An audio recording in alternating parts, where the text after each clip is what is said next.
بسم الله الرحمن الرحيم كل الطعام كان حلا لبني إسرائيل إلا ما حرم إسرائيل على نفسه من قبل أن تنزل التوراة قل فأتوا بالتوراة فاتلوها إن كنتم صادقين. کل الطعام، اور جو اللہ کی راہ میں خرچ بھی کرتا ہے، پھر اللہ تعالیٰ نے پہلے بتا دیا کہ ہم اسے لوٹا کر دے دیتے ہیں. اور اللہ کی راہ میں جو قربانی کرتا ہے، حقیقت یہ ہے کہ اللہ تعالیٰ اگر اس قربانی کو قبول فرما لے تو جو چیز لوگ اللہ کے لیے غیرت میں چھوڑ دیتے ہیں نا، وہی چیز آ کر پاؤں پکڑ لیتی ہے کہ اب مجھے رکھ. یہ ہمیشہ ہوتا ہے. کوئی چیز اللہ کے لیے آدمی جب رد کر دیتا ہے کہ مجھے نہیں رکھنی، اللہ مجھے زیادہ عزیز ہے بنسبت اس چیز کے، وہی چیز واپس لوٹ کے آتی ہے اور کہتی ہے کہ کسی طرح رکھ لیں. آپ اس کی مثال دیکھیے، یہ یہودی تھے، اور اگر یہ اپنی ریاست کو چھوڑ دیتے اور رسول اللہ صلی اللہ علیہ وسلم پر ایمان لے آتے، یہی حکومت انہیں پھر مل جاتی واپس. امام ابو حنیفہ رحمۃ اللہ علیہ نے قضا چھوڑ دی، اور امام صاحب رحمۃ اللہ علیہ کو حکومت وقت نے کوڑے لگوائے، اور امام ابو حنیفہ رحمۃ اللہ علیہ کو قید میں ڈال دیا، حتیٰ کہ جیل میں زہر دے دیا.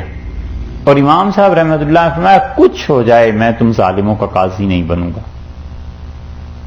امام ابو یوسف اور امام محمد رحمۃ اللہ علیہ فرماتے تھے کہ ہم نے کہا حضرت آپ ہمیں کہتے ہیں کہ قاضی لگ جائیں اور آپ خود قاضی نہیں بنتے، کیا بچا ہے؟ جبکہ حکومت آپ کے ساتھ تلی بھی ہے کوئی غلط سلوک کرنے کو. تو انہوں نے کہا کہ اللہ کی قسم یہ جو ہے نا شہر کا گورنر اس صوبے کا، وہ مجھے یہ کہے کہ اس جامع مسجد کوفہ کے دروازے گندو کے کتنے ہیں، تو میں تو اس کے لیے یہ کام کبھی نہ کروں، کجا یہ کہ میں قتل کے ایک مقدمے میں فیصلہ لکھوں اور اس کے بعد اس کا رکا آ جائے کہ یہ قاتل میرا عزیز ہے اور اسے چھوڑ دیجئے اور شریعت کا حکم نہ نافذ کیجیے. ہاں ابو حنیفہ رحمۃ اللہ علیہ دنیا سے چلے گئے، مر گئے، مگر انہوں نے حکومت کو قبول نہیں کیا، قضا کو قبول نہیں کیا. نتیجہ یہ نکلا کہ اسی قضا کے عہدے نے، قاضی ہونے کے منصب نے پاؤں پکڑ لیے حنفیوں کے آ کے کہ ہمیں قاضی، تم لوگ قاضی بن جاؤ، کسی طرح اس عہدے کو قبول کرو. امام ابو یوسف رحمۃ اللہ علیہ قاضی القضات بن گئے، چیف جسٹس بن گئے، اور جتنے بھی اس کے بعد عباسیوں کے قاضی تھے اکثر و بیشتر حنفی قاضی تھے، امام ابو یوسف رحمۃ اللہ علیہ مقرر کرتے رہے. تو اللہ کے لیے غیرت میں جب کوئی آدمی چھوڑ دیتا ہے نا کہ اللہ کے لیے یہ چیز چھوڑی ہے اور اللہ غالب ہے اور اللہ کے لیے وہ عزت کرتا ہے خدا کے نام کی اور خدا کی، اللہ اسی چیز کو پلٹا کے لے آتا ہے کہ تم نے جس چیز کی عزت کی ہے اور قربانی دی تھی، یہ لو اب ہم دوسرے طریقے پہ تمہیں دے دیتے ہیں. کل الطعام، سارے کے سارے کھانے.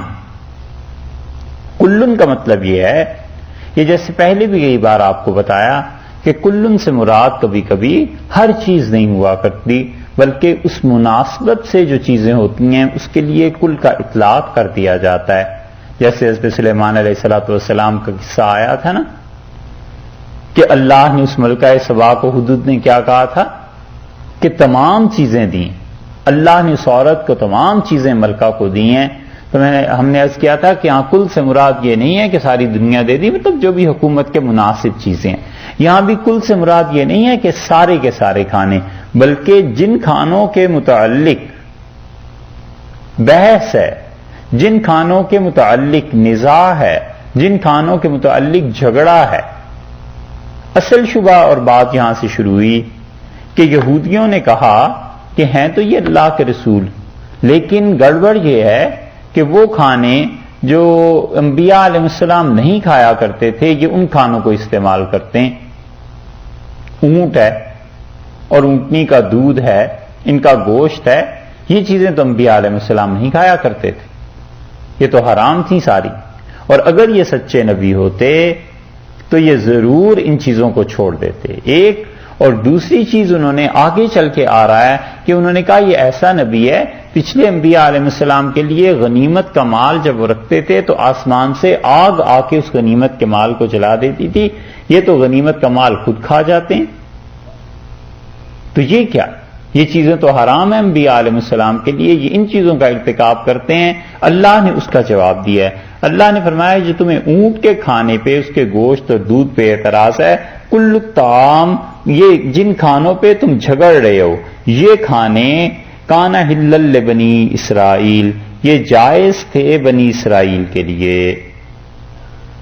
بنی اسرائیل کے لیے یہ کھانے جن پر جھگڑا ہو رہا ہے وہ جائز تھے. الا ما، سوائے اس کھانے کے، حرم اسرائیل، جو اسرائیل علیہ السلام نے حرام کیا تھا، علی نفسہ، اپنی جان پر، من قبل، اس سے قبل کہ ان تنزل، نازل ہوتی، التورات، تورات نازل ہوتی.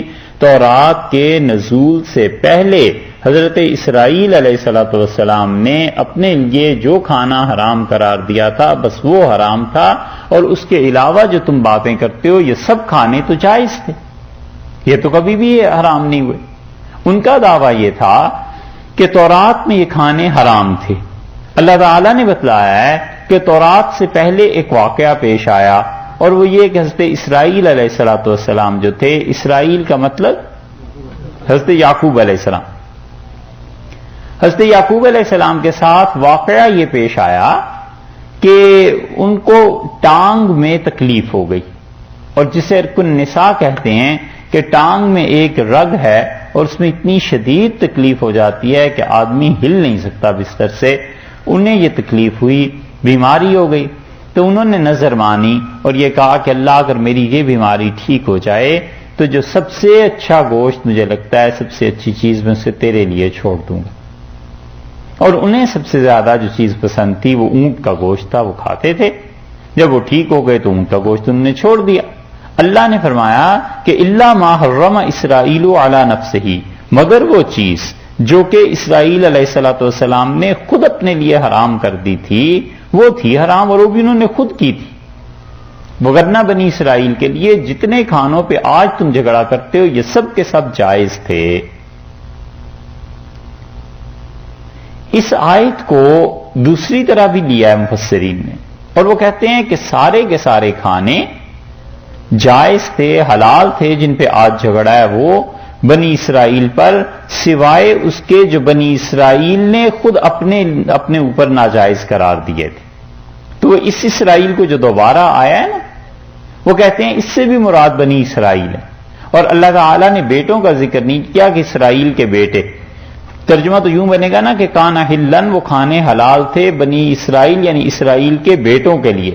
تو کہتے ہیں اللہ تعالیٰ نے جب ایک بار کہہ دیا کہ بنی اسرائیل، تو دوبارہ اللہ نے اسرائیل کہا ہے، بنی کا لفظ نہیں لگایا. تو مطلب یہ ہے کہ بنی اسرائیل نے خود اپنے کرتوتوں کی وجہ سے جو کھانے اپنے اوپر اللہ کی طرف سے حرام کروا لیے تھے بس وہ حرام تھے، باقی سب کھانے جن پہ آج اعتراض ہے یہ سب کے سب جائز تھے، یہ درست تھے.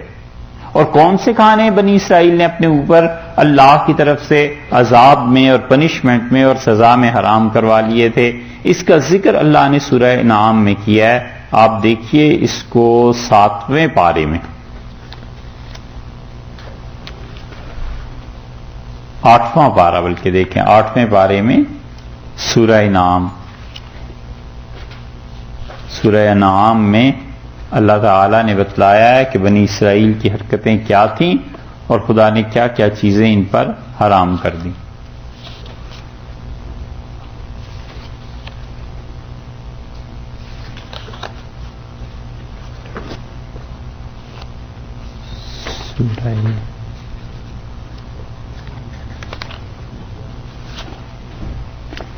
آیت نمبر دیکھیے جناب 145 46 دیکھیے.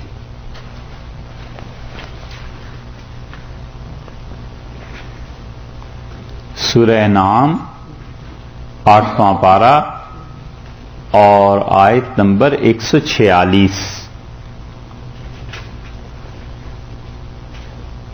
ملی سا. وَعَلَى الَّذِينَ هَادُوا، اور جو لوگ یہودی ہو گئے تھے ان کے اوپر ہم نے حرام کیا، حرمنا ہم نے حرام کیا تھا، کل ذی ظفر ہر وہ جانور جو ناخن والا تھا۔ ناخن والے جانور کون سے ہوئے؟ اونٹ ان پر حرام ہو گیا، اللہ نے انہیں پکڑا۔ اصل میں یہ چیزیں حرام نہیں تھیں، لیکن ان کے گناہوں کی وجہ سے اللہ نے فرمایا کہ ناخندار جانور ہم نے ان پہ حرام کیے، وَمِنَ الْبَقَرِ اور گائے، وَالْغَنَمْ اور بکری، حرمنا علیہم ہم نے ان پہ حرام کیا، شحومہما ان دونوں کی چربی، کہ جو چربی بھی گائے سے بکری سے آئے گی وہ حرام ہے، الا ما حملت ظہورہما ہاں وہ چربی ان دونوں جانوروں کی جو ان کی پشت میں ہو، کمر میں ہو، اس چربی کو استعمال کر سکتے ہو، اول حوایا یا جو آنتوں میں چربی ہوتی ہے اسے تم کھا سکتے ہو، او مختلط بعظم یا ہڈیوں کے ساتھ جو ملی ہوئی چربی ہوتی ہے اسے تم کھا سکتے ہو۔ ان تین چربیوں کے علاوہ ان دونوں جانوروں سے جو بھی چربی آئے گی اے یہودیوں تم پہ حرام ہے، ذالک جزیناہم اور یہ ہم نے انہیں سزا دی تھی، بے بغیہم ان کی شرارتوں پر، وَإِنَّا لَصَادِقُونَ اور ہم سچ کہتے ہیں، وَإِنَّا لَصَادِقُونَ ہم سچ کہتے ہیں، بالکل کوئی بات جھوٹ نہیں آپ کو بتاتے۔ یہ یہودی جھوٹ بولتے ہیں، یہ جو کہتے ہیں کہ ایسی ایسی چیزیں تھیں اور ہمارے اوپر ایسے حرام ہو گیا تھا، تو اللہ نے کیوں کیا تھا یہ حرام؟ اللہ نے فرمایا جزیناہم ببغیہم ہم نے انہیں سزا دی تھی، اس وجہ سے یہ چیزیں ان پہ حرام کر دی تھیں کہ اونٹ نہیں کھاؤ گے اور یہ چیزیں۔ اب یہ جو بات ہے اللہ تعالیٰ نے فرمایا کہ تم یہ جو کہتے ہو کہ وہ کھانے حرام ہو گئے تھے، اللہ نے ویسے ہی سرے سے حرام کیے تھے، اونٹ حرام تھا شروع سے ہی، تو اللہ تعالیٰ نے وہاں فرما دیا کہ یہ حرام نہیں تھا، یہ تو ہم نے سزا کے طور پہ حرام کیا تھا ایک، اور دوسری چیز یہاں فرما دی کہ وہ کھانے اصل میں تو جائز تھے، حضرت اسرائیل علیہ السلام نے اپنے اوپر کسی خاص وجہ سے اسے حرام قرار دے دیا تھا۔ اور یہ جو تم کہتے ہو کہ تورات میں یہ حرمتیں آئی تھیں، تو اللہ نے فرمایا کہ من قبل ان تنزل التورات یہ تو تورات کے نازل ہونے سے پہلے کا واقعہ ہے۔ حضرت اسرائیل علیہ السلام جو تھے وہ تورات کے نازل ہونے سے پہلے تھے نا، کیونکہ آپ دیکھیے ابراہیم علیہ السلام تھے، پھر ان کے دو بیٹے ہوئے، ان میں سے اسحاق علیہ السلام کے بیٹے ہوئے یہ حضرت یعقوب علیہ السلام جن کا لقب اسرائیل ہے، اور یعقوب علیہ السلام کے بعد حضرت یوسف علیہ السلام ہوئے، پھر آگے چلتے چلتے پھر موسیٰ علیہ السلام آئے ہیں اور پھر تورات نازل ہوئی ہے۔ اللہ نے کہا ہے تم کہتے ہو تورات میں یہ چیزیں حرام، یہ تو اس سے بہت پہلے کا واقعہ ہے جو حضرت اسرائیل علیہ السلام نے حرام قرار دیا تھا۔ اور اچھا یہ تورات میں قل فاتوا بالتورات انہیں کہ یہ تورات لے آؤ، فتلوہا اور اسے پڑھو، ان کنتم صادقین اگر تم اپنے دعوے میں سچے ہو نا تو تورات ہی لے آؤ اور اسے پڑھو۔ کہاں اس میں یہ آیا ہے کہ اونٹ سرے سے حرام؟ جو چیزیں ہیں وہ تمہاری نالائکیوں کی وجہ سے سزا کے طور پر تم پہ حرام ہوئی ہوں گی، وہ ہمارے لیے کیوں حرام ہے؟